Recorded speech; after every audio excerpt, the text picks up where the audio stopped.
우리가 꼭 알아야 할 이번 주 가장 핫한 한반도 이슈들을 전해드립니다. 세상 가장 친절하게, 친근하게, 친숙하게 세상 어디에도 없는 친절한 한반도 시사톡, 친톡 시간입니다. 네, 먼저 저희 친톡의 가장 큰 자랑이죠. 한반도 시사를 아주 쉽고 유쾌하게 풀어주는 두 분의 친절 뇌생남들 소개시켜드려야 되겠죠? 네, 맞습니다. 먼저 올해로 무려 28년차 북한 전문 취재 기자시죠. 장타공인 북한통 이영종 박사님 나오셨습니다. 안녕하세요. 네, 안녕하십니까. 한가위 상처럼 풍성한 친절 시사를 준비했습니다. 와. 네, 또 한 분은 한반도 정세에 대한 폭넓은 지식과 유쾌한 입담까지 다 갖춘 분이시죠. 정대진 센터장님이십니다. 추석 선물 택배처럼 친절 선물 택배 오늘도 책임지겠습니다. 와. 여러분 연휴 건강하게 지내고 계시죠? 너는 어떤지 궁금한 분 또 하나 있어요. 절대 네. 빼놓을 수 없는 우리의 소중한 제5의 mem버. 조금이라도 친절하지 않거나 어려운 내용이 나온다. 그럼 앙칼진 목소리로 이렇게 등장합니다.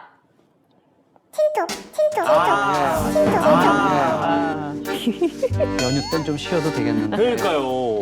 연휴인데 안 쉬나 보네. 고향이 없나 봐요. 이제 그러네요. 그러네. 그럼 우리 두 전문가님들과 저희 MC들도 친절 가슴에 팍팍 새기고 본격적으로 친톡 시작해볼까요? 네, 지난 15일 오후였습니다. 북한이 단거리 탄도미사일 2발을 발사하면서 한반도에 다시금 긴장감이 돌고 있는데요. 장거리 순항미사일 시험 발사 성공을 발표한 13일에 이어 이틀 만에 다시 일어난 일인 만큼 북한의 행보에 국제사회 이목이 한반도에 집중됐습니다. 아니 근데 지금 북한이 이럴 때가 아닌 것 같은데요. 도대체 왜 그러는 건지 이럴 때마다 마음이 너무 답답하고 어머야.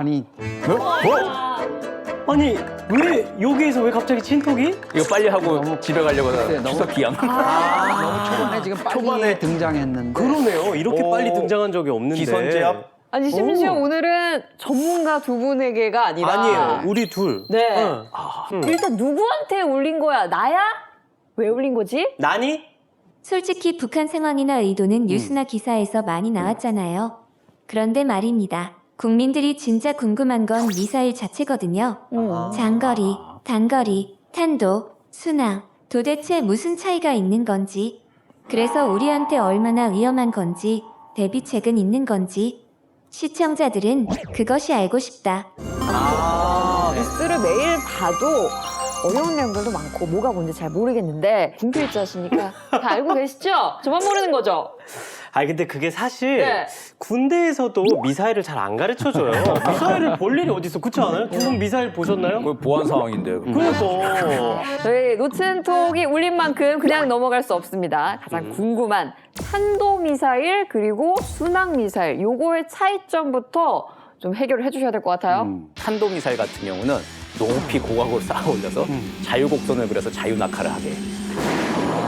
이렇게 높이 쏘아서 높이 쏠수록 사거리도 아주 멀어지죠. 로켓을 달고 그렇게 이해를 하면 되겠군요. 순항미사일은 비행기라고 생각하시면 됩니다. 아. 이게 높이 날아가는 게 중요한 게 아니라 지상을 따라서 혹은 해상을 따라서 날아가는 거예요.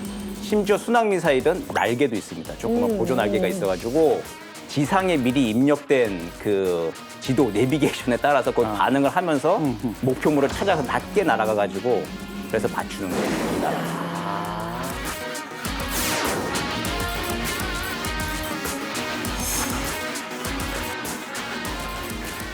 근데 여기에 장거리, 단거리는 왜 또 붙는 거예요, 센터장님?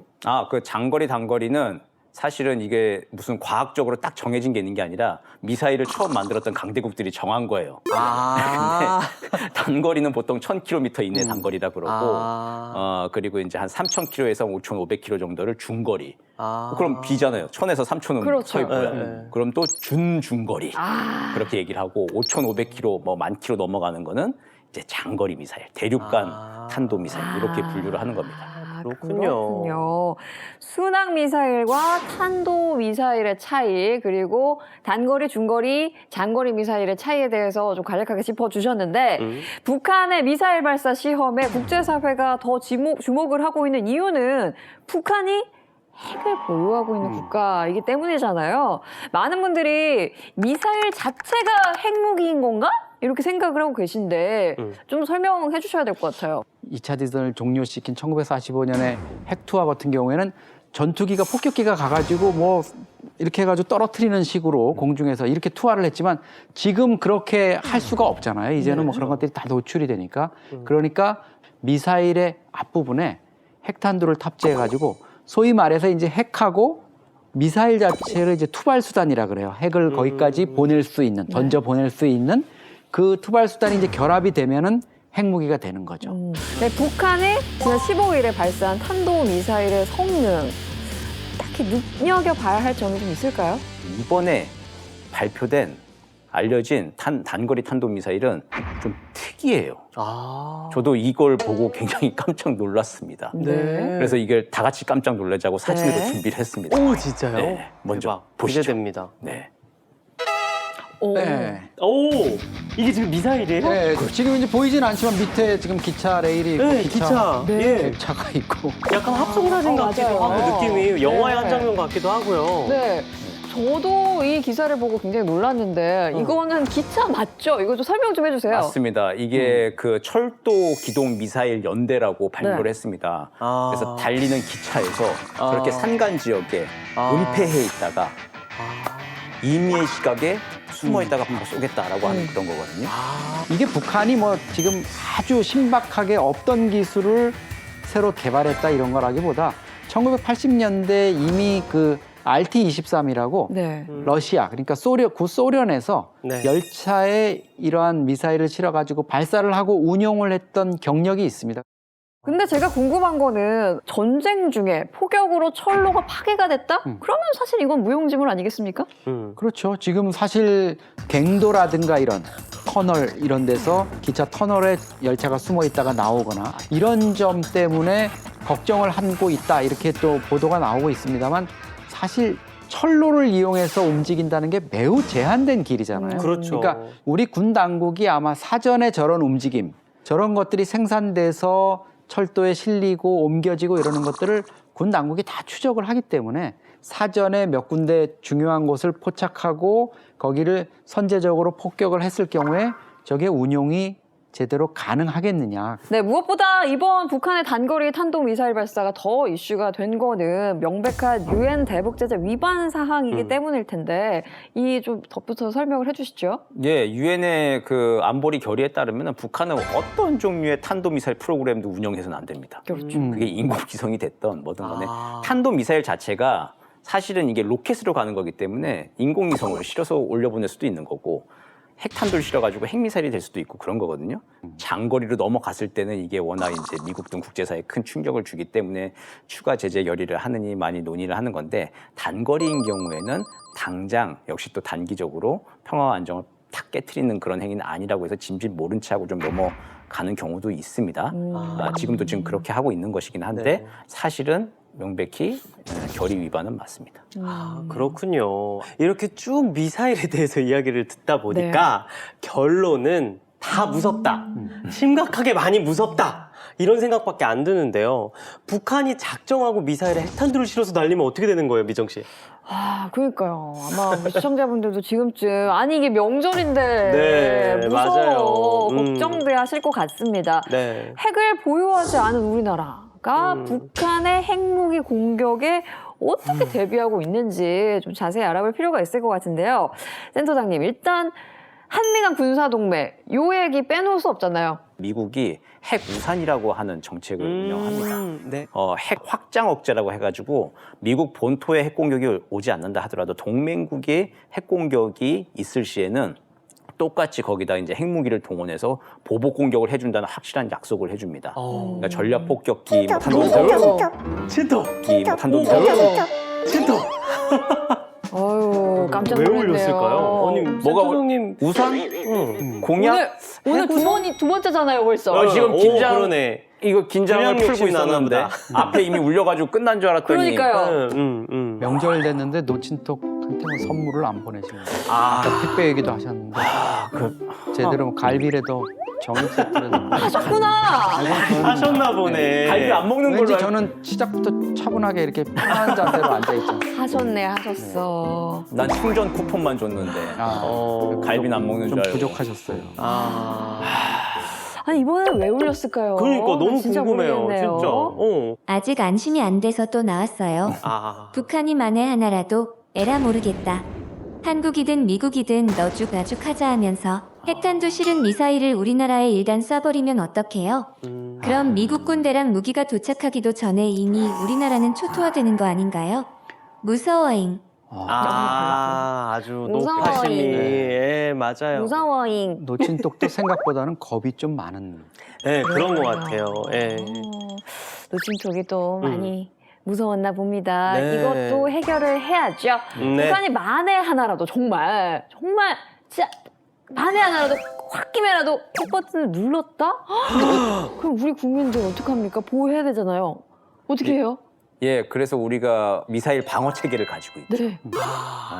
얼마 전에 몇 년 전에 굉장히 논란이 됐던 그 사드라고 합니다. 사드. 이게 사드 같은 경우는 이제 고고도 종말 단계에서 처리를 한다 그래요. 고고도라고 하는 게 뭐냐면 높은 고도라고 고도. 하는 거예요. 놓친통 나오지 마라. 고고도 40 고도의 고도. 높은 고도를 예, 뜻하는 예, 거예요. 고고도. 예, 이렇게 예. 40km 지상에서 40km에서 한 150km 이상. 굉장히 높은 고도죠. 거기 단계에서 완전 지상에 가까이 오기 전에 처리를 한다는 게 이제 사드의 원리입니다. 네. 어떻게 보면 멀리서 벌써 발사될 때부터 포착할 수 있는 레이더 시스템이 엄청나게 좋은 그런 장점이 있는 거죠. 그래서 뭐 중국이 그런 것 때문에 자기네들도 들여다보는 것 아니냐 해서 반발을 하는 거고 네. 또 그 다음에 우리가 자랑할 수 있는 게 이제 패트리어트라고 사드보다 이제 낮은 고도, 중고도에 있는 미사일이나 이런 공격을 방어할 수 있고 사실 저희 여러분의 북마크에서도 여러 번 언급을 했습니다만 우리나라가요 세계 군사력 6위입니다. 굉장히 그렇죠. 군사 대강국이거든요. 북한이 뭐 아등바등 핵무기를 개발하는 이유도 한국을 이길 수 없기 때문에 조바심이 나서 거기다가 이제 북한이 탄도미사일을 발사한 15일요. 우리나라가요 세계에서 7번째로 SLBM 발사에 성공을 했습니다. 와. 네. 그렇죠. 북한이 먼저 쏠 줄 알았는데 네. 시험 발사를 완성할 줄 알았는데 우리가 먼저 완성을 했습니다. SLBM이라고 하는 건 말 그대로 잠수함 발사 탄도 미사일이에요. 미사일 같은 건 땅에 딱 고정된 데 가지고 안정되게 탁 쏴야 될 것 같잖아요. 근데 네. 잠수함은 물 밑에서 쏘는 거잖아요. 네. 그러니까 여기 동해상이나 서해상에 은밀하게 이제 가까이 가서 쏘면은 북한 전역이 다 사정권이에요. 네. 그냥 물속에 모르고 있다가 갑자기 미사일이 솟아 올려가지고 평양을 공격한다. 어디 다른 데 뭐 영변을 공격한다. 미사일 기지를 공격한다. 북한으로서는 이게 굉장히 이제 신경 쓰일 수밖에 없는 상황인 거죠. 7번째라 그랬잖아요. 네, 우리가 네. 7번째 세계에서. 네. 그래서 뭐 미국, 중국, 러시아, 그다음에 인도, 프랑스, 그리고 영국 네. 6개 국가가 하고 예. 우리가 7번째라는데 북한이 빠졌잖아요. 그러네요. 그러니까 왜 북한이 SLBM 시험 발사도 하고 이런 거 그동안에 나왔는데 왜 북한이 없죠? 이랬더니 그게 바지선이나 이런 데서 쏘고 이랬을 수는 있지만 북한이 제대로 된 잠수함에서 쏘아 올린 걸로 인정을 인정이 안 안 하는 된다. 거군요. 그러니까 문재인 대통령도 이제 거기 참관을 했는데 네. 북한의 비대칭 전력에 대해서 우리 그 SLBM이 아주 효과적인 억지력이 될 수 있을 것이라고 생각합니다. 그러다 보니까 북한 입장에서는 많이 당황스러웠는지 북한의 대남 스피커 김여정이 아마 그날 갑자기 예정이 없던 야근을 한 것 같아요. 밤에 북한이 김여정 명의의 담화가 나왔는데 틴톡 틴톡 틴톡 틴톡